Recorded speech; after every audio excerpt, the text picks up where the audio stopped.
我下来看桃园天然县旗，也即个包括太阳、杨梅、新屋、观音四只乡镇，行年呢人口数降为2%哦。上届当选呢，国民党立委廖振江因为牵涉到贿选案，本人判当选无效，里面系民进党推出本单属下的各用中参加补选当选呢，也把立委选举廖振江卷土重来，团各用中再个对决。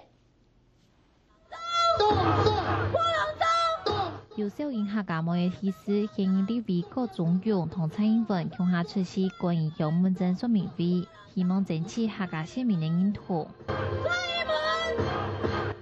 各中央表示，桃园天然县旗动贴片，虽然单单都是行人，不过其都会顾到县旗各族群的县民福利。故说其也把倾向的主题注重的用融合。来表现客家，因为大家都是台湾人，亦为做好立委的支付同基因，来争取乡民的福利。不能会员的是客家乡亲占了大概2%，但是我现在必须讲了，我们讲的是族群融合，我会用我的认真来得到乡亲的认同，我会用我非常亲切，我会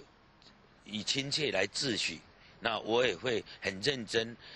我们的服务处很认真为乡民来服务，得到乡亲的肯定跟认同。国民党立委候选人廖振江也一部嘅上网去选举专用嘅太阳乡摆票，本身就系行人嘅旗，先前做过桃园县副院长立委也刘志富，上届立委选举未系同各用中竞争，不过下后因为八道贿选案，本人判当选无效，也摆再个出来选，希望用先前嘅政绩，还用创新农民同客家政策来感通到县民。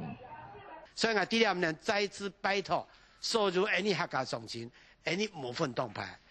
所有客家人，所以拜托大家礼拜选举啊，客家人团结，团结支持廖振江，汉拜出家要有尊严，客家人就属于礼拜